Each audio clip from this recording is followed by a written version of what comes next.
Hello friends, आप सभी का स्वागत है हमारे यूट्यूब चैनल न्यू इंडिया विवेक नेवल पर। आज हम बात करेंगे कक्षा 12 की ज्योग्राफी की। चैप्टर नंबर 16 पढ़ रहे थे हमने भारत में वन विन्यास के कारण पढ़े थे। अब हम बात करते हैं कि भारत में वनों के प्रकार क्या है। 1952 में भारत में वन नीति जारी हुई थी, ये हमने पढ़ लिया था। और वन नीति के अनुसार 33% भाग पर वन होने चाहिए, लेकिन वर्तमान में लगभग 22% भाग पर ये वन है। तो वन विन्यास के कारण भी पढ़ लिए।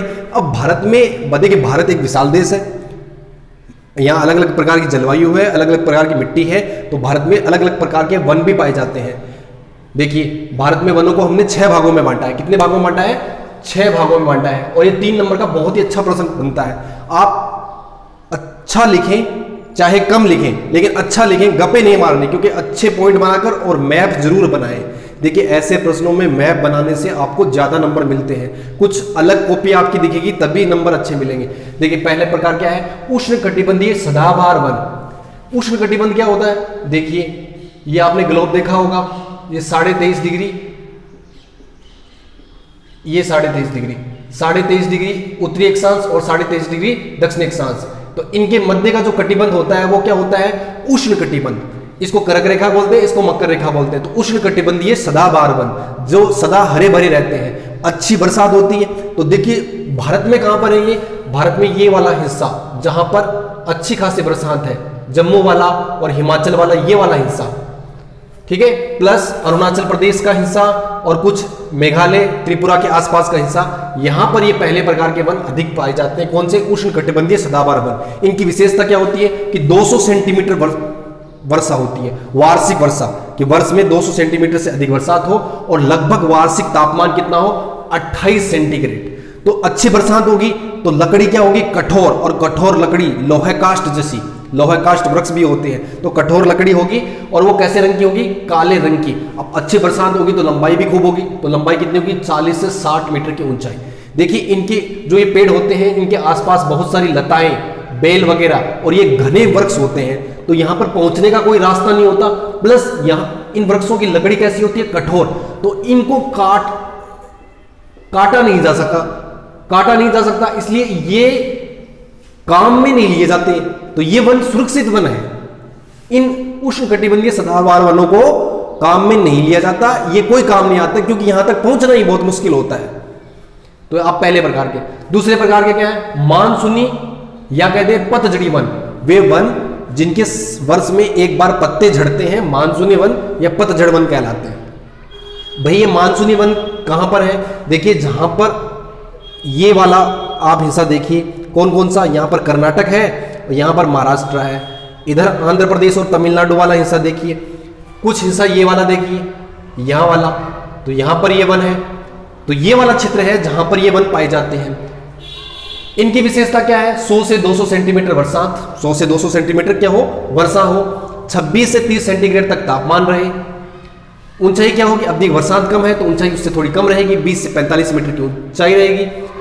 लकड़ी अधिक कठोर नहीं होती, जितनी कठोर उनकी होती है उतनी कठोर नहीं होती। और ये वृक्ष ना अलग अलग प्रकार के वृक्ष पाए जाते हैं, तो यहां तक पहुंचना आसान होता है। तो यहां पर रोड बनाई जा सकती है और यहां तक पहुंचना आसान होता है। अधिक कठोर लकड़ी नहीं होती, लेकिन लकड़ी मजबूत होती है। तो ये जो फर्नीचर के काम में लकड़ी आती है वो इन्हीं वृक्षों की आती है, इन्हीं वृक्षों की आती है। तो ये वन सबसे ज्यादा काम उपयोगी वन है।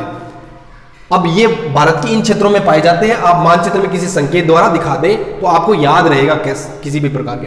तीसरा है उष्णकटिबंधीय वन।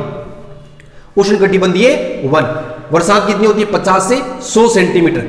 वे अब 50 से 100 सेंटीमीटर वर्षा वाले क्षेत्र आप ध्यान में रखें तो भी आप बता सकते हैं। देखिए, ये वाला हिस्सा पंजाब हरियाणा और इधर वाला राजस्थान वाला हिस्सा, कुछ मध्य प्रदेश का, कुछ उत्तर प्रदेश का, ये वाला हिस्सा यहां पर पाया जाता है, थर्ड प्रकार।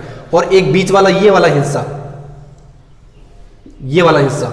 और देखो, सेकंड वाले वन है जो मानसूनी पतझड़ वन, झारखंड और छत्तीसगढ़ में भी अच्छी खासी बरसात होती है, तो वहां पे भी इस प्रकार के वन पाए जाते हैं। तो ये वाले वन उष्णकटिबंधीय वन है, वो यहां पर अधिक पाए जाते हैं। इनकी विशेषता क्या है? 50 से 100 सेंटीमीटर वर्षा होनी चाहिए, 50 से 100 सेंटीमीटर वर्षा।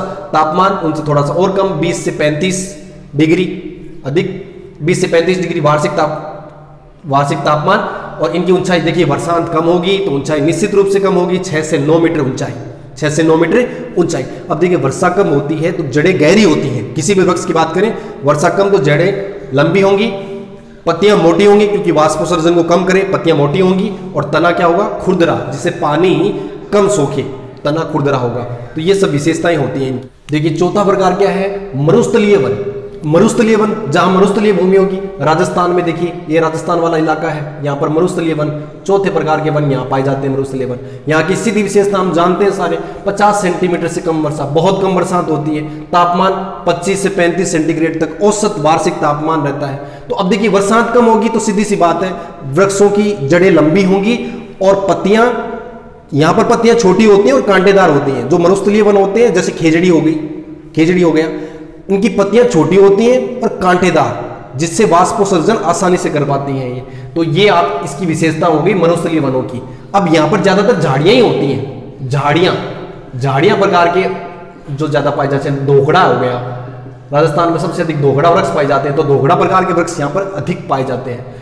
पांचवा है पर्वतीय या शीतोष्ण सदाबहार वन। देखिए भारत में शीतोष्ण कटिबंध तो नहीं है। शीतोष्ण कटिबंध कौन से हैं, ये आपकी 0 डिग्री विषुवत रेखा हो गई, ये कर्क रेखा होगी 23.5 डिग्री, ये 23.5 डिग्री दक्षिण में रखा है। इसके बाद जो 66.5 इधर और 66.5 इधर, ये वाला कटिबंध है वो शीतोष्ण कटिबंध होता है। भारत में ये नहीं है, क्योंकि भारत में कर्क रेखा बीच से जाती है, थोड़ा सा भाग इसमें आता है। देखिए ये कटिबंध नहीं है, लेकिन जहां पर ऊंचाई होती है, जहां पर पर्वत होते हैं, जैसे राजस्थान में माउंट आबू है, माउंट आबू है, मध्य प्रदेश में पंचमंडी है,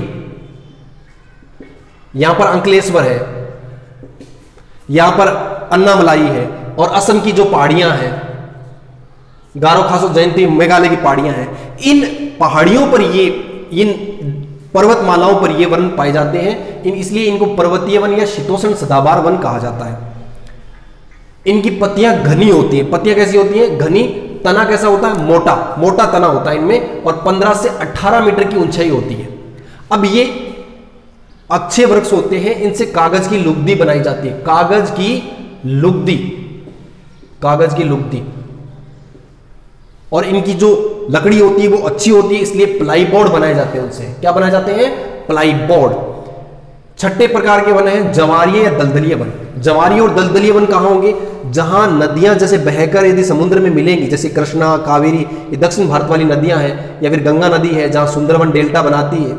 सुंदरवन डेल्टा ये दुनिया का सबसे बड़ा डेल्टा है, और यहीं पर सबसे ज्यादा ये सुंदरी वन, जो जवारीय वन हम कह रहे हैं, वो पाए जाते हैं। तो यहां पर जहां पर खारे पानी में मीठे पानी मिलता है, जहां पर खारा पानी मीठे पानी में मिलता है, तो ये जो वन है अपनी शाखाएं बढ़ा लेते हैं। तो यहां पर दलदलीय प्रकार के वन पाए जाते हैं, जिनको हम जवारीय वन भी कहते हैं। तो सुंदरवन डेल्टा है, वहां पर अत्यधिक मात्रा में दलदलीय प्रकार के या जवारीय वन पाए जाते हैं, जिनको हम सुंदरवन कहते हैं। वहां पर बंगाल टाइगर पाया जाता है। तो ये 6 प्रकार के वन हमने पढ़ लिए। इनके आपको सॉलिड पॉइंट अच्छे से याद होने चाहिए, जिससे आप लिखो तो अगले को लगे कि हाँ बच्चे ने तैयारी करी है। इसके पार्ट है वनों के प्रत्यक्ष, वनों के अप्रत्यक्ष लाभ और वन विन्यास के दुष्प्रभाव। ये आप 5-5 आप अच्छे से आप याद कर लीजिए। ये नॉर्मल सा प्रश्न है, कभी कभी पूछ लिया जाता है 1 या 2 नंबर में। तो देखो वनों के प्रत्यक्ष लाभ क्या होते हैं। वन है वो सकल घरेलू उत्पादन, जीडीपी में योगदान देते हैं। लगभग वनों का 2% योगदान है जीडीपी में, तो आप ये याद रखिए। वनों से क्या होता है, लाखों लोगों को क्या मिलता है, लाखों लोगों को रोजगार मिलता है। देखिए प्रत्यक्ष लाभ है, सीधे सीधे लाभ सबको दिखाई देते हैं। वनों से इमारती लकड़ी मिलती है, इमारती लकड़ी मिलती है।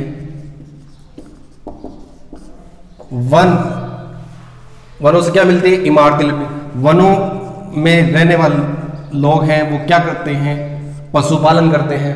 तो पशुपालन या पशुओं के लिए आश्रय है,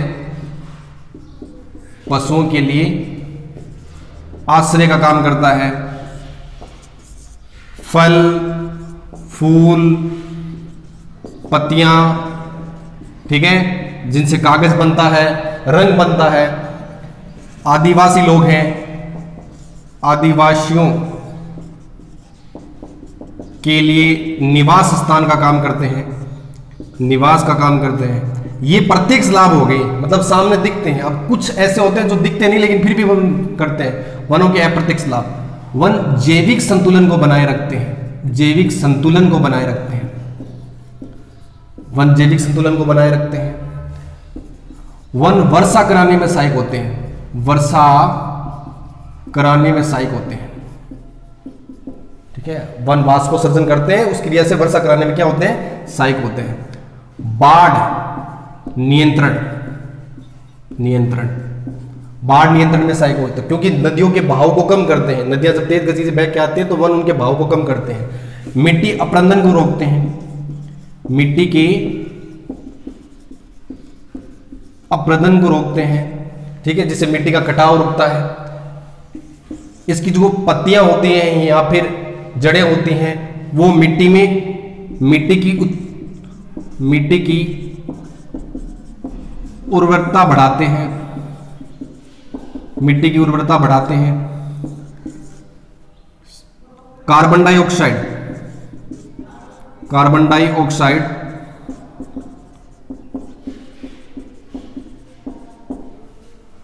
गैस की मात्रा को नियंत्रित करते हैं, वायु प्रदूषण और ध्वनि प्रदूषण को नियंत्रित करते हैं, हरित गृह प्रभाव में नियंत्रित करते हैं। ये सब आपके अप्रत्यक्ष लाभ हो गए। ऑक्सीजन देते हैं। वन विन्यास के दुष्प्रभाव, अब भाई अब जब वन कम हो जाएंगे तो ये सारी चीजें हमें नहीं मिलेंगी। देखिए क्या होगा, आर्थिक नुकसान होगा, आर्थिक नुकसान, लाखों लोगों का रोजगार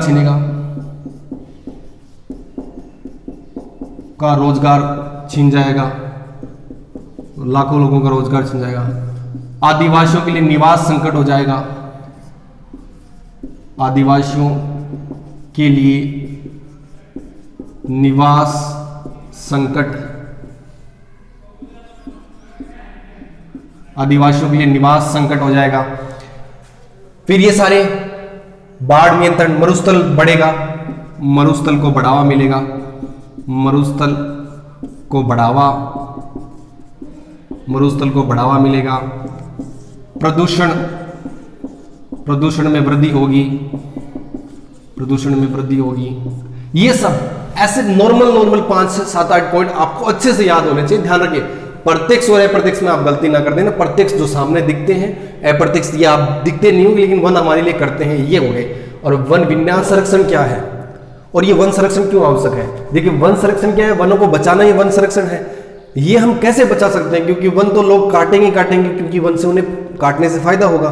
तो हम वनों को क्या कर सकते हैं, जैसे हमारे पुराने समय में क्या करते थे लोग, वनों को भगवान से जोड़कर देखते थे, पीपल की, तुलसी की पूजा करते थे, तो वो इसलिए वनों को पूजते थे, तो फिर वनों को काटते नहीं थे, तो वनों की रक्षा करते थे। तो वही चीजें हमें अपनानी पड़ेंगी। ऐसे कुछ एग्जाम्पल भी हैं, वन संरक्षण के बहुत सारे उदाहरण हैं। जैसे बिहार का भागलपुर गांव है, जहां पर वन संरक्षण के लिए बहुत अच्छा काम किया गया है कि गांव में प्रत्येक जब लड़की का जन्म होगा तो गांव में कम से कम एक आदमी एक पेड़ तो लगाएगा, 1 से लेकर 50 पेड़ या उससे भी ज्यादा पेड़ लगा सकता है। तो ये बहुत अच्छा उदाहरण है और इस योजना से बिहार के जो मुख्यमंत्री हैं वो भी जुड़े हैं। तो ये आप जब आपसे वन संरक्षण पूछा जाए तो उसमें आप ये एग्जाम्पल लिखो। दूसरा एक बहुत बड़ा एग्जाम्पल है अमृता देवी विश्नोई। ये अमृता देवी विश्नोई क्या किया था इन्होंने, ये खेजड़ली गांव है जोधपुर में, खेजड़ली गांव है कहां पर, जोधपुर में।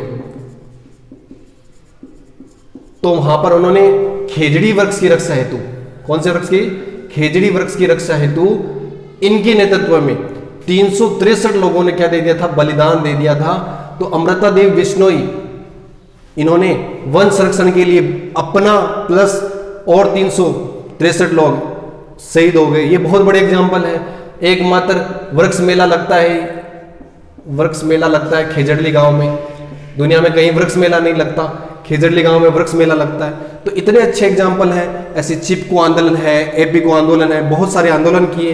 तो ये आप वन संरक्षण में इसको लिख सकते। कक्षा 12 में जिनका पेपर अभी पेंडिंग है वो रफली इतने को देख के जाए। मत्स्य उद्योग में ये प्रयास, जो मत्स्य उद्योग के लिए भारत सरकार द्वारा किए गए प्रयास, वो वाला प्रश्न पिछले साल आया था, इसलिए ये इतने वाले आप जरूर देख के जाए। भारत में मत्स्य उद्योग का महत्व है। देखिए क्या महत्व है, एक तो मछलियां हैं, वो प्रोटीन का स्रोत होती है। किसका स्रोत होती है? प्रोटीन का। तो प्रोटीन का स्रोत होती है, तो मछलियां प्रोटीन का स्रोत होती हैं, तो भोजन के रूप में काम में ली जाती है।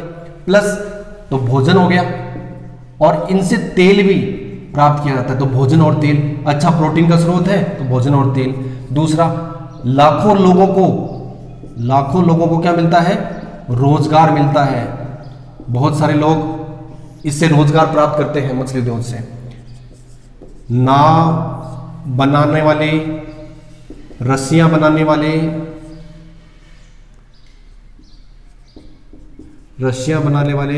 नाव बनाने वाले, रस्सियां बनाने वाले, उन लोगों को भी क्या मिलता है? रोजगार मिलता है।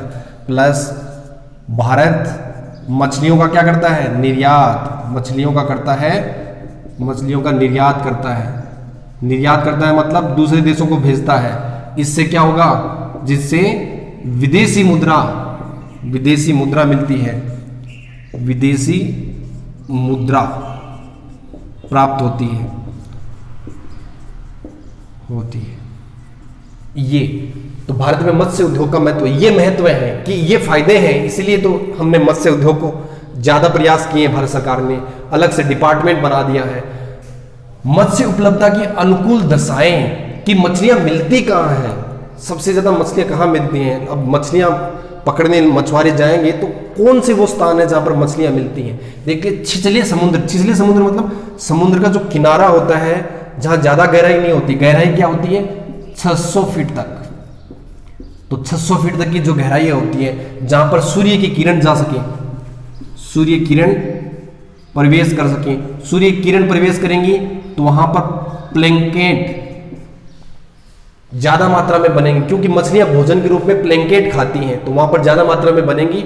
अब वो आसानी से अंडे दे सकती हैं, वहां पर अंडे दे सकती हैं। तो भोजन और अपने अंडों को सुरक्षित रखने के लिए वो छिछले समुद्र के पास ही ज्यादा रहती हैं। तो छिछले समुद्र लगभग 600 फीट की गहराई तक मछलियां ज्यादा मिलती हैं समुद्रों में। नदियों के मुहाने, देखिए नदियों के मुहाने पर क्या होता है? नदियां अपने साथ क्या लाती हैं? सड़े गले पदार्थ लाती हैं। प्लस मुहानों पर प्लैंकेट मिलता है। प्लैंकेट तो सड़े गले पदार्थ मछलियां खा लेती हैं। प्लैंकेट भी वहां पर अच्छा खासा होता है। तो प्लैंकेट, तो ये भोजन इनको मिलता है यहाँ पर। तो इन नदियों के मुहाने पर, और जो मिट्टी होती है वो वहां पर क्या होती है?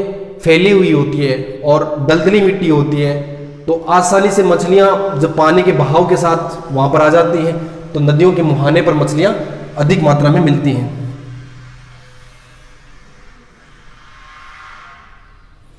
ठंडी और गर्म जल धाराओं में, देखिए ठंडी और गर्म जल धाराओं में मतलब क्या है? जब समुद्रों में ठंडी और गर्म जल धाराएं मिलती हैं, तो जहां तापांतर अधिक होता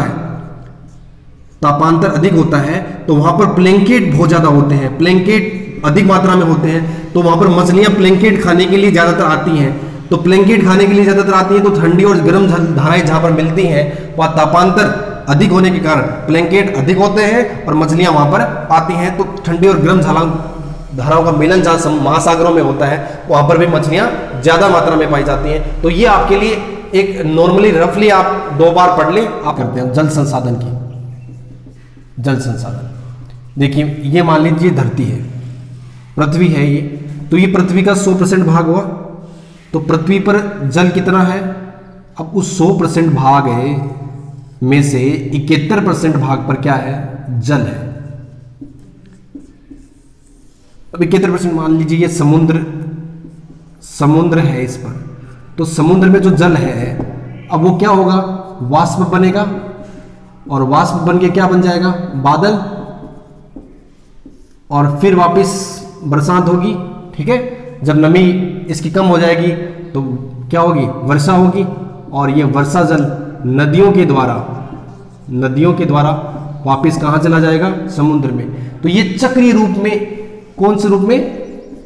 चक्रीय रूप में वापस परिवर्तित होता रहता है। देखिए, इस 71% भाग पर जो जल है, तो इस 71% को यदि हम 100 मान लें, तो 97% कैसा है? लवणीय है।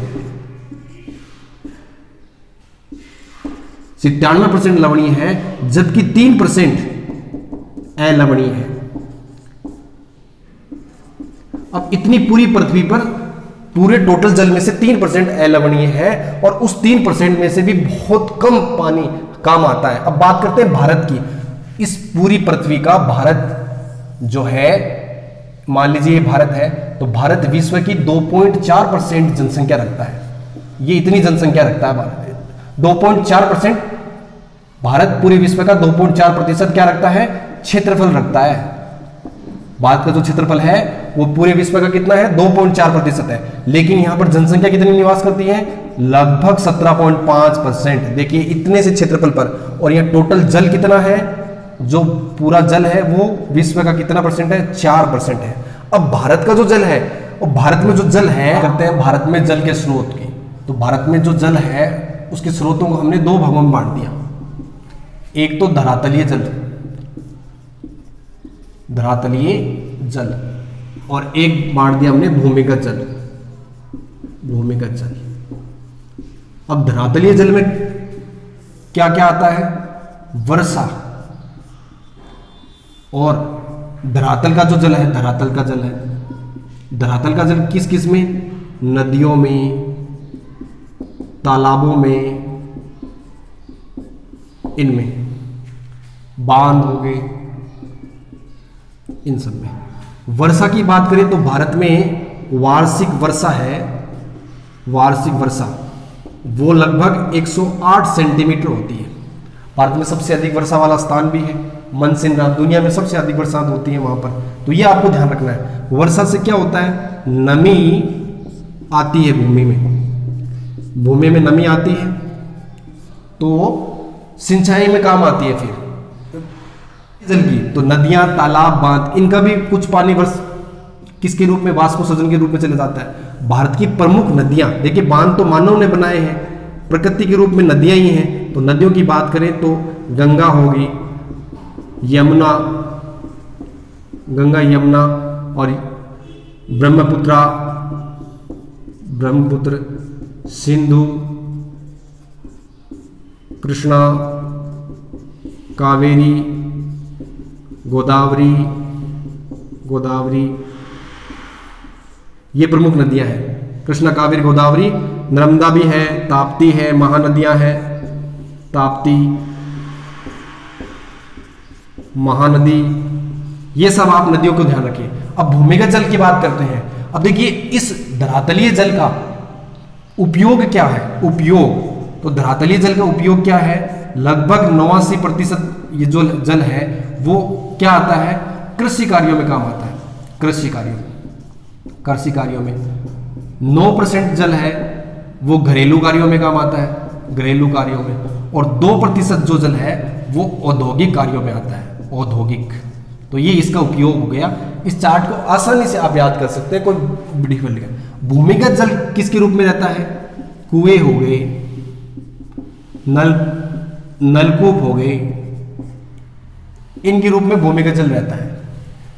अब कुएं और नलकूप भारत के किस क्षेत्र में ज्यादा है, देखिए एक तो पश्चिम बंगाल हो गया, उत्तर प्रदेश हो गया, पंजाब हो गया, इन राज्यों में कुएं और नलकूप ज्यादा है। इसका फायदा क्या होगा, सिंचाई, सिंचाई के साधन के रूप में काम आते हैं। ये सिंचाई के साधन के रूप में काम आते हैं। क्या इसका भी कोई उपयोग होता है, तो अधिकतर उपयोग किस में होता है,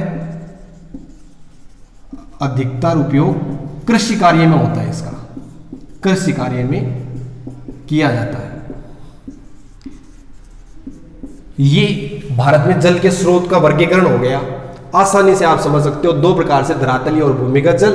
धरातलीय जल वर्षा के रूप में या फिर धरातल में नदियों और तालाबों और बांधों के रूप में है। वर्षा, भारत में वार्षिक वर्षा कितनी है, 108 सेंटीमीटर। वर्षा क्या करती है, नमी लाती है भूमि में, जिससे उपज बढ़ती है, फसलें होती हैं। धरातलीय जल नदियों, तालाबों और बांधों के रूप में है। भारत की प्रमुख नदियां गंगा, यमुना, ब्रह्मपुत्र, सिंधु, कृष्णा, कावेरी, गोदावरी, नर्मदा, ताप्ती, महानदियां हैं। और अधिकतर इसका उपयोग किस में होता है, कृषि कार्यों में, 89% कृषि कार्यों में, 9% घरेलू में, 2% औद्योगिक में। भूमिगत जल की बात करें तो कुएं और नलकूप भूमिगत जल के मुख्य स्रोत हैं। पंजाब, उत्तर प्रदेश और पश्चिम बंगाल, ठीक है, वेस्ट बंगाल, ये प्रमुख राज्य हैं जहां पर कुएं और नलकूप ज्यादा है। सिंचाई के साधन के रूप में काम आते हैं ये, और अधिकतर इनका जो पानी है वो किसके रूप में काम में लिया जाता है, कृषि कार्यों के काम में लिया। अब हम बात करते हैं सिंचाई के स्रोत। कि सिंचाई के स्रोत क्या हैं भारत में, तो हम इनको दो भागों में बांट लेते हैं, एक तो धरातलीय स्रोत और एक भूमिगत स्रोत। भूमिगत स्रोत, देखिए धरातलीय स्रोत को भी हम दो भागों में, कि धरातल पे कौन कौन से, एक तो नहरें, एक तालाब। भूमिगत में कितने प्रकार के, मतलब मुख्य स्रोत दो ही हैं, कुएं और नलकूप। कुएं और नलकूप, देखिए नहरें दो टाइप से होती हैं, एक तो नित्यवाही होती हैं, जैसे इंदिरा गांधी नहर है वो नित्यवाही है, एक अनित्यवाही होती है, नित्यवाही और अनित्यवाही। तालाब भी दो प्रकार के, ठीक है, एक तो कृत्रिम कि हमने खुद बनाया हो, एक प्राकृतिक प्रकृति ने बनाया हो। कुएं भी, एक तो कच्चा कुआं, एक पक्का कुआं, ठीक है। नलकूप भी दो प्रकार के, एक तो खुले और दूसरे बंद, खुले और बंद नलकूप। ये बात होगी सिंचाई के स्रोत में, आसानी समझे, धरातलीय और भूमिगत। धरातलीय में नहरें और तालाब, नहरें नित्यवाही और अनित्यवाही, तालाब कृत्रिम और प्राकृतिक। भूमिगत की बात करें तो कुएं और नलकूप, कुएं दो प्रकार के, कच्चा और पक्का, नलकूप खुले और बंद। ये स्रोत हो गए आपसे स्रोत। सिंचाई के ऐसे क्या चीजें रहेगी कि भारत में सिंचाई, एक तो देखिए वर्षा की कमी है, वर्षा की कमी है इसलिए सिंचाई की आवश्यकता पड़ी। एक खाद्यान्न की बढ़ती मांग, खाद्यान्न की मांग है वो बढ़ रही है, लगातार बढ़ रही है, खाद्यान्न की लगातार बढ़ती मांग। क्योंकि जनसंख्या बढ़ रही है, भारत में जनसंख्या बढ़ रही है तो खाद्यान्न की मांग बढ़ रही है, तो इसलिए हम खरीफ के साथ साथ रबी की फसल लेते हैं। रबी की फसल में क्या चाहिए आपको, सिंचाई चाहिए, तो इसलिए हमें क्या करना पड़ रहा है, खाद्यान्न की बढ़ती मांग को बढ़ाने, पूरा करने के लिए आपको सिंचाई करनी पड़ रही है। वर्षा की अनियमितता,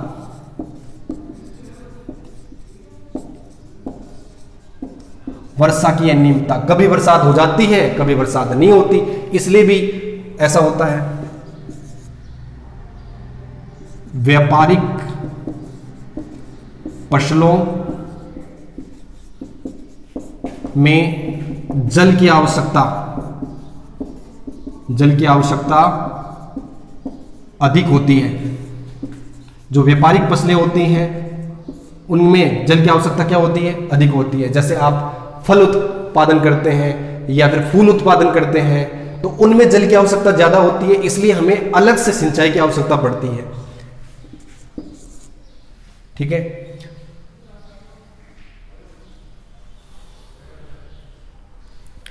जो संकर बीज होते हैं, संकर फसलों में सिंचाई की आवश्यकता होती है, सिंचाई की आवश्यकता होती है। जो संकर बीज होते हैं उनमें सिंचाई की आवश्यकता निश्चित रूप से होती है, उसमें सिंचाई की आवश्यकता के बिना सूखे की समस्या को दूर करने के लिए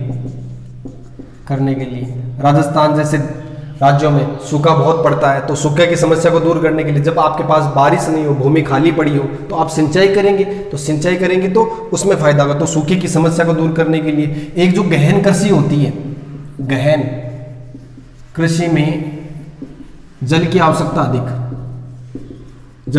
अधिक होती है। बचाना जरूरी है क्योंकि वर्षा तो सीमित मात्रा में होती है और जल की आवश्यकता निरंतर बढ़ती जा रही है, तो जल संरक्षण व प्रबंधन बहुत ही आवश्यक है। तो आप जल संरक्षण और प्रबंधन के लिए ऐसे उपाय लिखिए जिससे, जो सॉलिड उपाय हो, जिससे एग्जामिनर प्रभावित हो। गप्पे नहीं मारने कि हम जल वैसे कर लेंगे वैसे कर लेंगे, ऐसे वैसे नहीं, आप सॉलिड उपाय लिखिए, बहुत अच्छे ठोस विचार आपके होने चाहिए। तो सबसे पहले तो हम बात करते हैं जल प्रदूषण जो होता है, तो जल प्रदूषण का निवारण, क्योंकि बहुत अधिक जल है वो प्रदूषित हो रहा है, नदियां प्रदूषित हो रही हैं, जिससे हमारे जो उपयोग में आना था जल, नदियां प्रदूषित हो रही हैं, तो जो उपयोग में जल आना था तो उसको हम उपयोग में नहीं ले पा रहे हैं। जैसे गंगा नदी है, यमुना है, बहुत ज्यादा प्रदूषित हो रही हैं। तो हम क्या करें, जल प्रदूषण का निवारण करें। निवारण कैसे करेंगे कि जो उद्योग धंधे हैं उनका जो कचरा होता है वो नदियों और जलाशयों में ना जाए। सबसे पहले तो ये किया जाए, किसी भी प्रकार की पॉलीथीन वगैरह नदियों में नहीं डाली जाए, और नदियों के पानी को समय समय पर जांच की जाए कि उसकी गुणवत्ता कैसी है, और उसके लिए लोगों को भी जागरूक करना आवश्यक है, क्योंकि आसपास रहने वाले लोग भी ज़्यादा गंदगी करते हैं। तो ये आपको उपाय करने चाहिए। तो जल प्रदूषण का निवारण हो गया। तो एक तो पहला आपके पास अच्छा सॉलिड पॉइंट हो गया कि जल प्रदूषण का निवारण करके हम जल संरक्षण कर सकते हैं। दूसरा, आप जल का पुनर्चक्रण कर सकते हैं। पुनः उपयोग या पुनर्चक्रण कर सकते हैं। पुनर्चक्रण, ठीक है। जल का पुनः उपयोग कर सकते हैं। जैसे आप रसोई में काम ले रहे हैं कोई जल, तो उस जल को आप बागवानी में काम ले सकते हैं। आप गाड़ी धोने के लिए जल को जो काम में ले रहे हैं, या फिर किसी और काम में ले रहे हैं जो जल ज़्यादा गंदा नहीं हुआ है या जिसकी गुणवत्ता कोई ज़्यादा खराब नहीं हुई है, तो उस जल को आप पेड़ पौधों के लिए किसी और काम में ले सकते हैं। तो जल का आप पुनः उपयोग करना सीखें। जल को बर्बाद करना नहीं, जल को बचाना सीखें, क्योंकि वायु के बाद दूसरा सबसे महत्वपूर्ण स्रोत है मानव के लिए। तो जल का पुनः उपयोग होना बहुत आवश्यक है। ऐसा बहुत सारा जल होता है जिसको हम फिल्टर करके वापस कृषि कार्यों में काम ले सकते हैं। तो इसका फायदा बहुत होगा, शुद्ध जल होगा, उसकी बचत होगी। जो पेयजल के लिए जल चाहिए होगा वो हम दूसरे कार्यों में ले रहे हैं, इसलिए पेयजल की क्या हो रही है, किल्लत हो रही है। जो गर्मियों के मौसम में राजस्थान जैसे प्रदेश में तो बहुत ही अधिक त्राही मच जाती है। इतने 50 डिग्री टेम्परेचर में लोगों के पास पीने का पानी नहीं है, ऐसी समस्याएं आती हैं। तो हमें ऐसा करना चाहिए कि जल का पुनः उपयोग हो। सरकार ऐसे कदम उठाए, सरकार ऐसे ठोस कदम उठाए जिससे क्या हो, जल का पुनः उपयोग सुनिश्चित किया जाए। तो ये आप, या फिर हम आसपास गाँव के पास जो खाली जोड़े पड़े हैं या खाली भूमि है उसमें जल संभरण कर सकते हैं, जल का प्रबंधन कर सकते हैं, जिससे वो सिंचाई के या फिर गांव में पेयजल की समस्या को दूर करने के काम आ सके। तो भारत सरकार ने कौन सी योजना चलाई है, हरियाली योजना चलाई थी भारत सरकार ने पहले, लेकिन राजस्थान में अभी वर्तमान में बहुत ही महत्वपूर्ण योजना चली हुई है, मुख्यमंत्री जल स्वावलंबन